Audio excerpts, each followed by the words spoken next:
بسم اللہ الرحمن الرحیم۔ پچھلے اسباق میں ہم فصاحت کلمہ اور فصاحت کلام اس کے بارے میں پڑھ رہے تھے۔ فصاحت کلمہ جو ہے وہ مکمل ہو چکی تھی۔ فصاحت کلام کے اندر ہم نے دیکھا تھا کہ 3 چیزوں سے کلام کا پاک ہونا ضروری ہے، اور اس میں پہلی چیز یہ ہے کہ تنافر کلمات سے پاک ہو، اور دوسری چیز جو ہے وہ ضعف تالیف سے پاک ہو، اور یہ دونوں مکمل ہو گئی تھی اس کی تفصیل۔ اب ہم نے دیکھنا ہے کہ تیسری چیز جو تعقید ہے یہ کیا ہے، اور کلام تب فصیح ہوگا جب وہ اس سے پاک ہو۔ تو کتاب کی عبارت پہ آتے ہیں۔ وَالتَّعْقِيدُ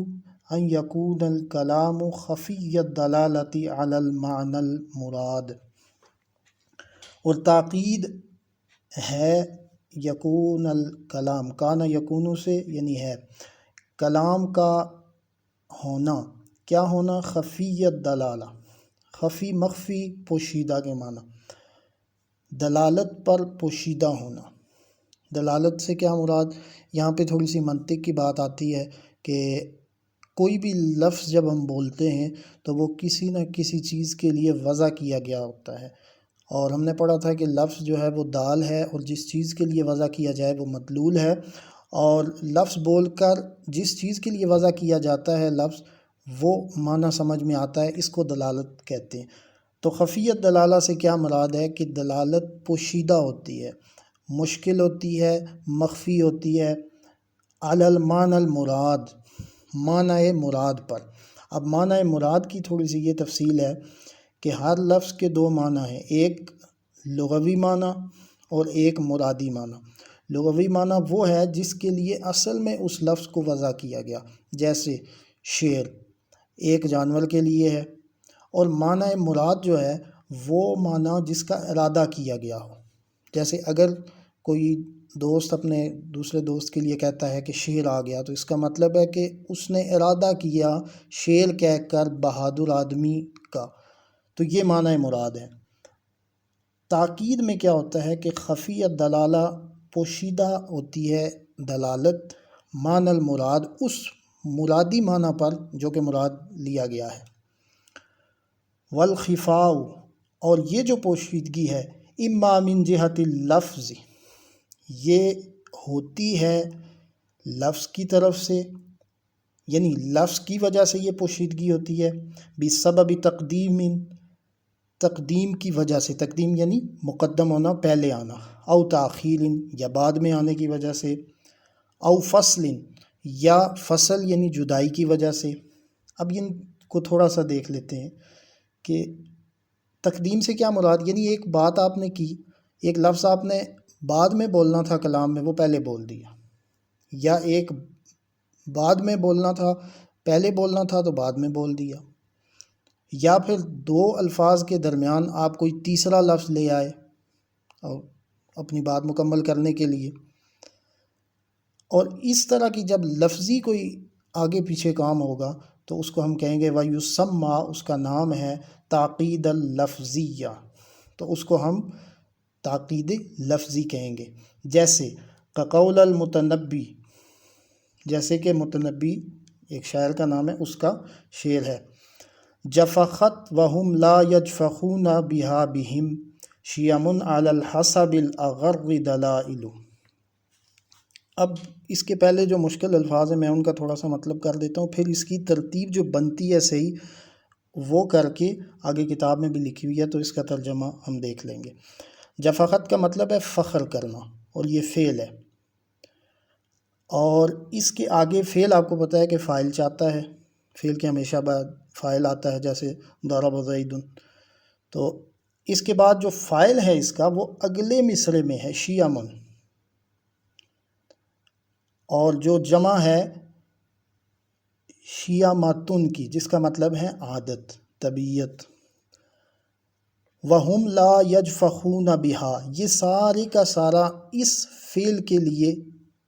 ایک طرح سے اضافی جملہ ہے جو اس کے ساتھ لگایا گیا ہے شعر کو پورا کرنے کے لیے۔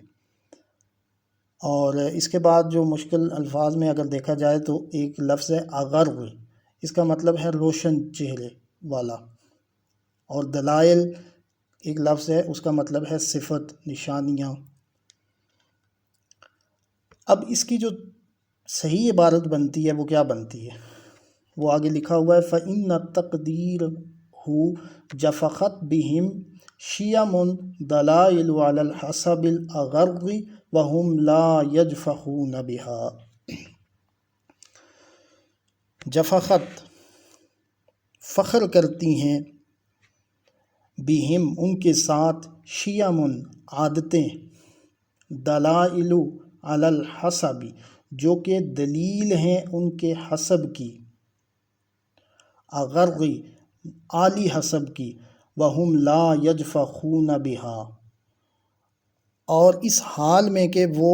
ان عادتوں پر فخر نہیں کرتے۔ اس سے کیا مراد ہے؟ شاعر کسی قوم کی، کچھ لوگوں کی تعریف کر رہا ہے اور وہ کہتا ہے کہ وہ ان لوگوں کی عادتیں ایسی ہیں کہ وہ عادتیں ان لوگوں پر فخر کرتی ہیں کہ ہمیں ان لوگوں نے اپنایا ہوا ہے، لیکن وہ لوگ اتنے اچھے ہیں کہ وہ ان عادتوں پر فخر نہیں کرتے۔ یعنی اگر کسی کے اندر مہمان نوازی کی عادت ہے تو وہ بندہ خود اس عادت پہ فخر نہیں کر رہا، لیکن وہ عادت اس پہ فخر کر رہی ہے کہ اس نے ہمیں جو ہے وہ اپنا لیا۔ اب دیکھیں یہاں پہ تاکید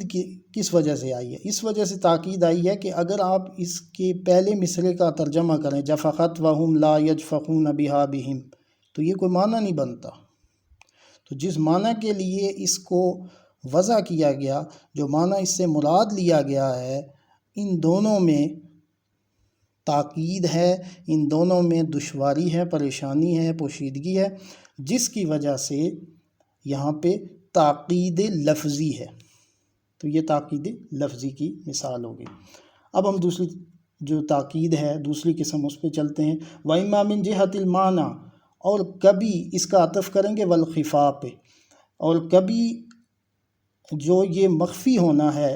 معنی کا، یہ ہوتا ہے کسی معنی کی وجہ سے، ٹھیک ہے، معنی مراد کا مخفی ہونا کسی معنی کی وجہ سے ہوتا ہے، بسبب استعمال مجازاتیوں و کنایات، اور یہ ایسا کیوں ہوتا ہے؟ کیونکہ مجازات یا کنایات استعمال کیے جاتے ہیں۔ اب یہ الفاظ بہت زبان زد عام میں ہم سنتے رہتے ہیں کہ مجاز، کنایات میں، اشارہ کنایات میں بات کی گئی، تو اس کا بھی تھوڑا سا دیکھ لیتے ہیں کہ مجاز کیا ہے اور کنایا کیا ہے۔ مجاز یہ ہے کہ لفظ کو غیر موضوع لہو میں استعمال کرنا، جیسے کہ میں نے آپ کو شیر کی مثال دی، تو یہ لفظ اصل میں وضع تھا شیر جانور کے لیے، لیکن اس کو استعمال کیا گیا بہادر آدمی کے لیے، یہ تو مجاز، اس کو مجاز کہتے ہیں۔ اور دوسرا جو ہے کنایات، کنایات سے مراد یہ ہوتا ہے کہ آپ ایک چیز بول کے دوسری چیز مراد لیں۔ ابھی میں اس کو مزید وضاحت کرتا ہوں کہ جیسے ہم کہتے ہیں زید کی قمیض لمبی ہے، زید کی قمیض لمبی ہے، لیکن مراد یہ ہوتی ہے کہ زید کا قد لمبا ہے، جس کا قد لمبا ہوگا اس کی قمیض بھی لمبی ہوگی۔ تو اس میں دو لفظ ہیں، ملزوم اور لازم۔ زید کی قمیض لمبی ہے، یہ ملزوم ہے، یعنی جب ہم یہ بولیں گے نا کہ زید کی قمیض لمبی ہے تو لازمی سی بات ہے کہ اس کا قد لمبا ہے، تو لمبے قد کا ارادہ لازم ہے، اور زید کی قمیض لمبی ہے یہ ملزوم ہے۔ تو کنایا کہتے ہیں ملزوم بول کر لازم مراد لینا، جیسے کہ زید کی قمیض لمبی ہے یہ بول کر لمبے قد کی مراد لینا۔ اچھا، کتاب میں آگے ہے لا یفہم المراد بہا، اور اس سے جو مراد ہے وہ سمجھ نہیں آتی، یعنی جب مجازات اور کنایات استعمال ہو جاتے ہیں غلط طریقے سے، ابھی آگے مثال دیں گے وہ کہ صحیح کنایا کیا ہے اور غلط کیا، تو جب غلط استعمال کریں گے تو معنی سمجھ نہیں آئے گا جس کے لیے اس کو مراد لیا گیا ہے۔ وَيُسَمَّى تَعْقِيدًا مَعْنَوِيًّا، اور اس کو کہتے ہیں تاکید معنوی، نحو قولک، جیسے کہ تم کہتے ہو نشر الملک السنتہ فی المدینہ، نشرہ نشر کرنا جو ہم اردو میں کہتے ہیں، پھیلا دی، ملک بادشاہ نے، حکمران نے، السنتہ یہ لسان کی جمع ہے اور زبان اس کا معنی ہے زبانیں، فی المدینہ شہر کے اندر، بادشاہ نے شہر کے اندر زبانیں پھیلا دی۔ اب بتائیے اس میں کوئی چیز سمجھ نہیں آ رہی، لیکن مراد کیا ہے؟ کہتے ہیں مریدن جواسیسہ، مراد ہے اس کے جاسوس، ہاں ضمیر ملک کو لوٹ رہی ہے۔ والصواب نشر عیونہ، اور صحیح جملہ یہ ہے کہ نشرہ پھیلا دی، عیونہ اس نے آنکھیں، یعنی اگر ہم یہ کہیں کہ بادشاہ نے ملک میں آنکھیں پھیلا دی تو اس کا مطلب ہے جاسوس، کیونکہ جاسوسی کا کام آنکھوں سے لیا جاتا ہے نہ کہ زبان سے، وہ دیکھتے ہیں یا سنتے ہیں، زبان سے اور جاسوسی کا کوئی کام نہیں ہوتا۔ پھر دوسری مثال ہے وقولہ، اور یہ شعر ہے سأطلب بعد الدار عنکم لتقربوا وتسکب عینای الدموع لتجمدا۔ سأطلب کا مطلب ہے سین یا سوف جب داخل ہوتا ہے مضارع پر تو یہ اس کو مستقبل کے ساتھ خاص کرتا ہے، اور اس کا مطلب ہے طلب کرنا، میں طلب کرتا ہوں بعد الدار، اپنے گھر کا دور ہونا، عنکم تم سے، لتقربوا تاکہ تم میرے قریب ہو جاؤ، وتسکب عینای الدموع اور میری آنکھیں روتی ہیں، لتجمدا تاکہ وہ خشک ہو جائیں۔ اب یہ تو اس کا ہے لغوی لفظی معنی، مراد اس سے کیا ہے؟ اس میں تھوڑی سی شعر میں تھوڑی سی گہرائی کی سی بات ہے۔ شاعر جو ہے وہ یہاں یہ کہہ رہا ہے، بیسک مقصد اس کا یہ ہے بنیادی طور پہ کہ کوئی بھی حالت اس کو قرار نہیں ہے، آج کوئی خوش ہے کل وہ غمگین ہوگا، تو لہٰذا وہ یہ چاہتا ہے کہ میں پہلے غمگین ہو جاؤں بعد میں خوش ہو جاؤں، اس لیے وہ کہتا ہے کہ میں طلب کر رہا ہوں کہ تمہارا گھر، میرے دوست، جس کو بھی مخاطب کر رہا ہے، میرے دوست تمہارا گھر میرے سے دور ہو تاکہ میں تمہارے قریب ہو جاؤں، یعنی آج اگر دور ہے تو کل قریب ہو جائے گا، اور میری آنکھیں جو ہیں وہ آنسو بہائیں، لتجمدا تاکہ وہ خشک ہو جائیں۔ اصل میں یہاں پہ جو کنایا استعمال کیا گیا ہے وہ دوسرے مصرعے میں ہے، اور وہ دوسرے مصرعے کے جو پہلے الفاظ ہیں وَتَسْكُبُ عَيْنَایَ الدُّمُوعَ، یہاں پہ کنایا بالکل ٹھیک ہے کہ آنکھیں جو ہے وہ غم کی وجہ سے آنسو بہائیں، ٹھیک ہے، تو جب آنکھیں آنسو بہائیں گی تو ظاہر ہے یہ بات لازم ہے کہ غم ہے۔ لتجمدا اس کے اندر کنایا غلط ہے، جس کی وجہ سے تاقید پیدا ہو رہی ہے، اور وہ یہ کہ یہاں مراد شاعر کی یہ ہے کہ آنسو میری آنکھیں بہائیں تاکہ وہ خوش ہو جائیں، لیکن لفظ اس نے وہ استعمال کیا جس کا معنی یہ ہے کہ خشک ہو جانا، ڈرائی جس کو کہتے ہیں، خشک ہو جانا۔ اور آگے اس کی وضاحت بھی کر رہے ہیں کہ حیث کنا بالجمود عن السرور، جیسا کہ کنایا کرنا ہے جمود یعنی خشک ہونے کا، عن السرور، سرور یعنی خوشی کے ساتھ، مع ان الجمود یکنا به عن البخل وقت البقاء، اس کے ساتھ کہ جمود جو ہے اس کا کنایا درست ہوتا ہے رونے کے وقت بخل کرنا، یعنی اگر کسی، اس کا درست استعمال بھی بتا دیا عربی میں کہ اگر کسی کی آنکھیں رونے کے وقت نہ روئیں تو اس کو جمود کہا جاتا ہے، لیکن شاعر نے یہاں کنایا استعمال کیا جو کہ غلط ہے، اور اس کی وجہ سے تاقید پیدا ہو گئی، اور تاقید پیدا ہوئی تو یہ کلام فصیح نہیں رہا۔ یہاں پہ ہماری فصاحت کلمہ اور فصاحت کلام کی بحث ختم ہوتی ہے، اور انشاءاللہ آگے ہم فصاحت متکلم کو دیکھیں گے۔ دعا ہے اللہ پاک ہمیں علم نافع نصیب فرمائے۔